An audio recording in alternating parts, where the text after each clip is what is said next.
Mampitomon'Andriamanitra ao aminareo ny riavana ny fahasoavany sy ny fiadanany ao amin'ny Jesoa Kristy Tompo sy mpamonjy atsika. Amen.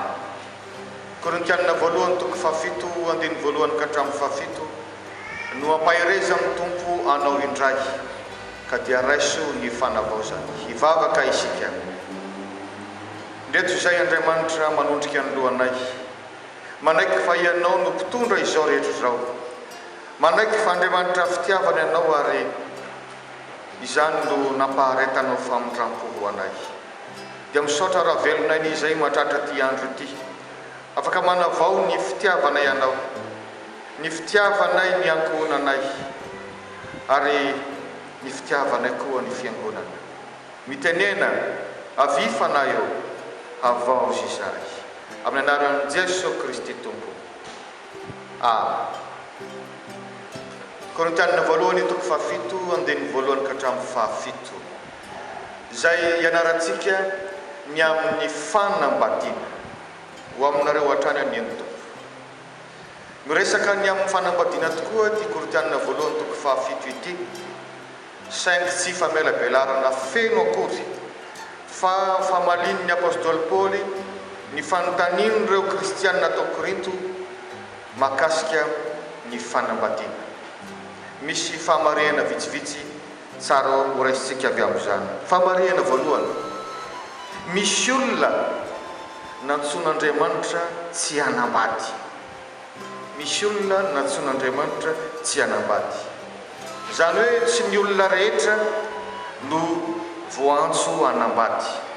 Ary nina ampiasaina izany voambolana hoe fiantsona zany satria tena fiantsona mihitsy ny fanambadiana.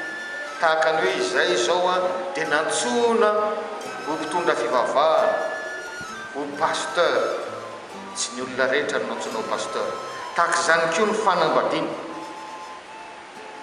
Misy fiantson'Andriamanitra mihitsy ny amin'ny hoe ianao natao hanambady, ianao tsy natao hanambady. Misy olona tsy nantsona hanambady noho ny amin'ny toe-batany, noho ny amin'ny fanompona manokana iantson'Andriamanitra azy. Efa haitsika tsara ny hoe mahaprêtre ve sa ny mahamasery, fa tsy izany ihany fa mbola misy maro. Noho ny namola volan'Andriamanitra manokana ny sainy izay tsy mirona tsy mieritreritra akory ny amin'izany fanambadiana izany. Tsy zavatra ratsy zany, fa mafiantsona azy dia fanomezana. Zavatra tsara zany. Ny apôstôly Paoly amin'ny andiny voalohany dia manindrahindra mihitsy izany olona, fiainan'ny olona tokateny zany, hoy izy ny amin'ireo zavatra nosoratanareo dia tsara amin'ny lehilahy raha tsy mikasy be hivavy akory. Zay hoe fiainan'ny olona tokateny tsy nantsona ho amin'ny fanambadiana. Ary ny apôstôly Paoly izay milaza izany dia tena tokateny. Mirereny amin'izany izy, tsy mba miferinaina amin'izany izy, mijoro vavolombelona ny amin'izany izy, mampianatra ny amin'izany izy. Ka raha mba isan'izay nantsoan'Andriamanitra tsy hanambady koa ianao, aza manaiky lemlemen'ny Satana hoe ianao no tena farahidiny, na ho rabirabin'ny olona hoe ianao no tena lanjara, tsia mifaly raha fiantsonanao zany. Fanomezana zany. Amafisin'ny apôstôly Paoly ary amin'ny andininy fahafito hoe na manambady ianao na tsy manambady dia samy fanomezam-pahasoavana avy amin'Andriamanitra zany. Fanomezana zany. Fa raha izay no niantsonanao, fantaro ny tenanao, fantaro izay nantson'Andriamanitra anao, mifaly fa misy zavatra izay ikendren'Andriamanitra anao amin'izany. Inona ny fahamarihana faharoa? Io manana ny fanambadiana. Io manana ny fanambadiana. Indray itsika tanora mavita amin'ny teny hoe tonga ho azy eo ihany zany. Raha fanambadiana tonga ho azy zany ny ianao dia tsy fanambadiana aritra zany. Tsy ahita vokatra tsara zany. Tsy tena misy fahasambarana zany. Io marina satria raha mamaky ny Genesis toko faharoa andiny fahavatra amby roapolo ianao izay teny fototra anorenana ny fanambadiana dia fa haitsika tsara ilay teny eo. Rehefa tonga le fotoana hanambadiana dia hoy ny teny averimberina rehefa amin'ny fanamasena fanambadiana hoe ary noho izany ny lehilahy dia andao ny rainy sy ny reniny ka hikambana amin'ny vadiny ary dia nofirahirana izy. ianao raha mbola zanaka makatsiro ny ery eo natrehan-dada sy neny karakaraina arovana iatohana sakafo iatohana trano iatohana fandriana fitafina ividianana telefona sinisisa tsy voatanisy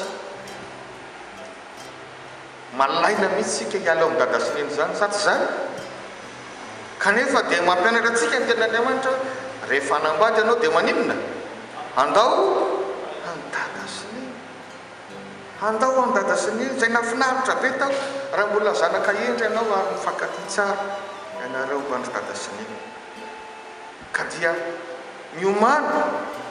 miomana fa tsy hoe tahaka n'le fiainana zatra anao ianao mpitovy teo fa tena andeha hitokany ianao ary tsy hoe andaon'ny raisiny reny dia hiaraka olona amin'ny rafozana faona ny voalaza hikambana amin'ny vadiny ary dia onofra ihany izy roa zany hoe hiaraka amin'ny olona io zay nekenao mandra-pahatonga ny fahafatesana ka zany moramora koa indrindra fa raha tsy ampy fitiavana tena lasa zany fiarahamonina tahaka ny figadrana io ny sasany zay ao amin'ny andininy fadimy ny apôstôly Paoly raha mampianatra mamaly ny Korintiana dia milazany hoe na ny saram-pandriana aza dia tsy tokony ataon'ny vady raha tsy amin'ny fotoana sasatsasany fotsiny zay fa hifanarahana adidy zany ilay miaraka foana amin'ny vadinao ko iaho hoe rehefa tsy ampy ny fitiavana lasa zio zany miomana amin'izany raha mba misy fiofanana heninao ny amin'izany hoe fiomana amin'ny fanambadiana zany miazaka za raha mbola mpitovy ihany ianao inona ny famarihana fahatelo ny tena mpivady dia mifaninana maneho fitiavana mety io zany ndananareo vao naino sofinareo vao naino an'izany fomba filaza an'izany mifaninana maneho fitiavana ino anteniny fahatelo aoka ny lay anao zay mety atao amin'ny vavy ary mba toy izany koa ny vavy amin'ny lahy aoka ny lahy anao zay mety atao amin'ny vavy ary mba toy izany koa ny vavy amin'ny lahy ahoana moa zany raha dika tsotsotra aoka ny lahy anao zay afa-po ny vavy ary tsy hoe ny lehilahy ihany fa ny vehivavy koa dia mba anao toy izany amin'ny lehilahy mifamaly asa moa raha izany tokoa hoe tena mifaninana maneho fitiavana voalohany le mandray fitiavana haitsika sy tiatsika fa le maneho fitiavana voalohany zay ampianarin'Andriamanitra atsika fa izy nanao izany voalohany fony mbola mpanao-tsika dia maty hamonjy atsika Kristy mbola ao anatin'ny faharatsiana mety tsy tia azy isika ka fianarana ao antsika rehetra zany iza ara-mpifankatia nareo raha-mpivady iza no manao teny mamy voalohany sa hoe efa manao teny mamy ny anankiray va mba mamaly teny mamy iza no manafosafo voalohany iza mba misangisangy mpitiavana voalohany iza no mba manolotra fanomezana voalohany iza mba mieritreritra programa tsara voalohany iarahana raha fehezina iza no manolotra fitiavana voalohany raha mifaninana amin'izany ianareo dia iaho hoe tena zany ny fahasambarana sambatra ianareo ary mitsiriritra anareo a tsy mitsiriritra fa mitsiriritra zany fomba tsara izany ka raha ianao zany eto tsika samy mijery fitaratra dia mandiny tena hoe tsy mbo za zany tsy mba mpanao an'izany mihitsy ianao iaho hoe ianao zany dia tena tia tenina fotsiny ary mpampijaly olo-tiana mpampijaly vady ianao ka mieritrereta raha mba nanaiky hanambady ihany ianao nefa miisatra anome fitiavana ny vadinao inona ny nanaiky hanambady ary fanekena dia sady fanaovanao amin'Andriamanitra ampijaly vady fotsiny ary mitovy amin'ny famonolon'olona ihany zany ka mieritrereta fa ny tena mpivady mifaninana maneho fitiavana satria avy amin'Andriamanitra ny fitiavana famarena faefatra ny tena mpifankatia dia manana tanjona tsara ny tena mpifankatia dia manana tanjona tsara andininy fadimy aza amin'ny saram-pandriana nareo raha tsy amin'izay andro sasany ifanekena raha tsy amin'ny andro sasany ifanaiky anareo andro ivavahana. Inona moa dikany io? Satria efa nifanaiky ifankatiny vady dia fanambara teo hoe tokony miray fandrena foana miaraka arak'izay azo atao. Fa zao nefa raha misy kosa ozy hoe manana tanjona anankiray ianareo, manana paikady anankiray ianareo, manana ezaka anankiray ianareo zay tena mila fifantohana ary mila vavaka. Amin'io ihany nareo zay rehefa mba mifampazaka tsara no mahazo misara-pandriny, satria hitokana mivavaka nareo mba tsy hakany satana fanahy nareo ndraika manjary hoe lasa firaza-pandrina dia adino ilay fitokanana mivavaka amin'ilay zava-dehibe. Ka izay hevitra zay mirasika hoe le fifankatiavana fotsiny tsy hoe resaka safosafo zay tiako ny tarehany fotsiny, fa misy tanjona tsara kendrena iarahana, zay tanjona mitondra ho amin'ny fifanasoavana fa tsy ny fifanombana.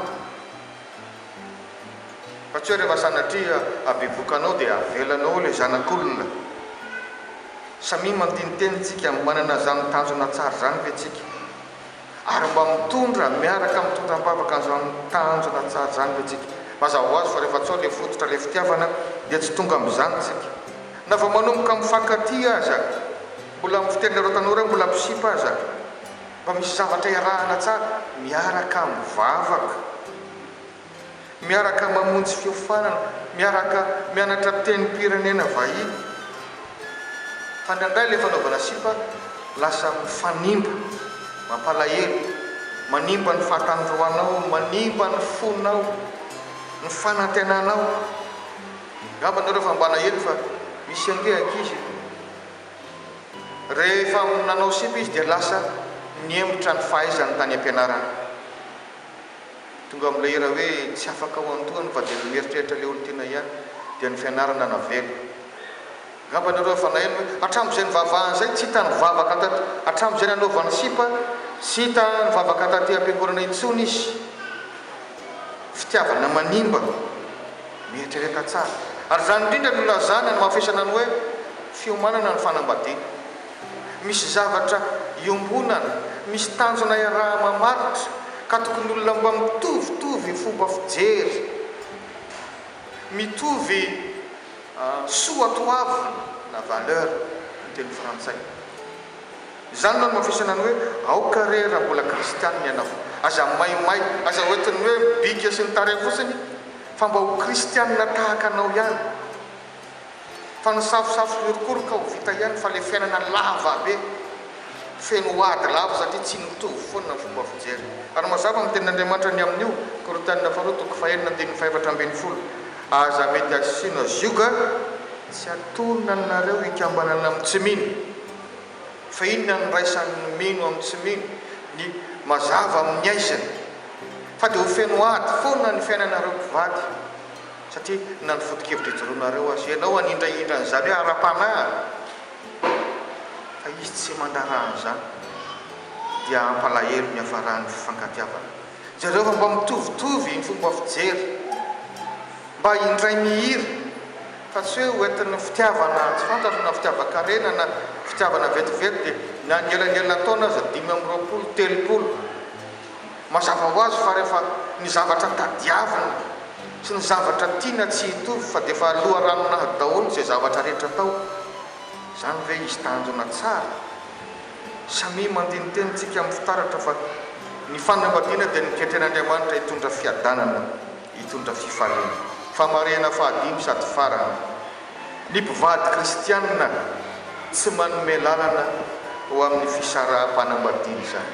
Ny mpivady kristianina tsy manome varavarana misokatra ho amin'ny fisaraha-panambadiana. Tenin'Andriamanitra moa dia mazava, halako ny fisauram-bady ho Jehovah.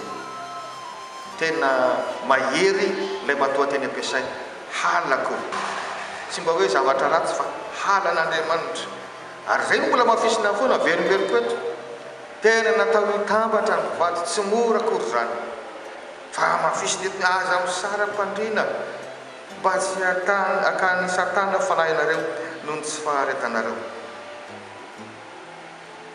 Tsika ve manana fotoana iarahana matetika mahafinaritra.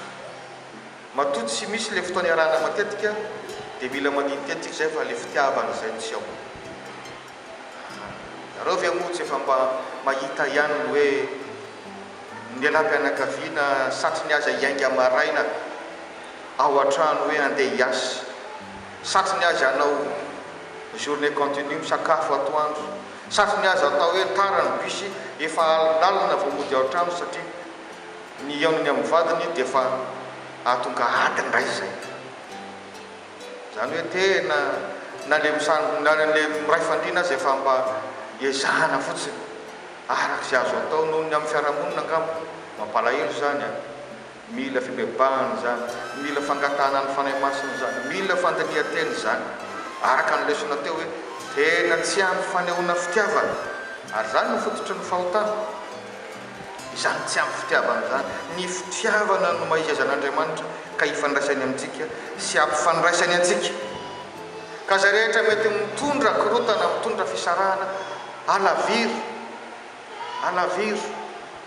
Entiny zany zao dia apetraka ny hoe aza misara-pandriana, mampieritreritra ihany zany mieritreritra antsika mpivady zay misara toerana mandritra ny fotoana maharitra. Tonga vakivaky moa zany ka sady marary no mamenatra ny fitenenana, ary fantatra fa miamaro zany. Talora mianao zany dia hoe atratsambo angamba ramosena o zany, fa fantatra fa miamaro zany ankehitriny. Iaho hoe efa nosainsainina tsara ve, indrindra raha mbola atao amantaonano maromaro, satria tsy maintsy misy vokany eo amin'ny fifankatiavana zany. Entona amin'ny sara-pandriana fotsiny aza itenenany ten'Andriamanitra hoe aza atao raha tsy efa fotoana manokana efa tsy vidiny. Ka samy mieritreritra fa ny vola fitady foana, saingy tsy voavidy vola ny fanambadiana, tsy voavidy vola ny fitaizana tsara zay tokony ataony ankizy. Raha mila mieritreritra tsika raha ny vola no lasa ambony noho ny tokantrano, fa ny ten'Andriamanitra dia mampatsiahy antsika aoka nakaza amin'ny olona rehetra ny fanambadiana. Ry havana malala, tena zavatra tsara no manon'Andriamanitra ho antsika ny fanambadiana, isiny ny tena fiainana. Miankina ho fahatsara ny fanambadiana ny fahatsaran'ny fiainanao na ny faharatsian'ny fiainanao. Rehefa tsy ampy fitiavana ianareo mpivady, tsy maintsy misy fiatraikany amin'ny fahasalaman'ny sainao sy ny fonao zany, ny fifandraisanao manolona amin'izay ataonao. Tsy maintsy rehefa mikorotana ny fiainatokantrano dada sy neny na kely na lehibe, tsy maintsy misy fiatraikany amin'ny fiainanao zanaka zany, na amin'ny ataonao, na amin'ny fianaranao, na amin'ny fihetseponao. Zany hoe aditsika rehetra zany, na ray aman-dreny ianao na zanaka, ny mikendry zany hoe mba hifankaty dada sy neny, tena mba hifankaty ireto mpifankaty reto, mba tsy isian'ny vokadratsiny, satria miala amin'ny sitrapon'Andriamanitra isika. Ary zany no anamafisany andininy fahatelo eto hoe aoka ny lahy anao zay mety atao amin'ny vavy, ary mba toy izany koa ny vavy amin'ny lahy. Amen.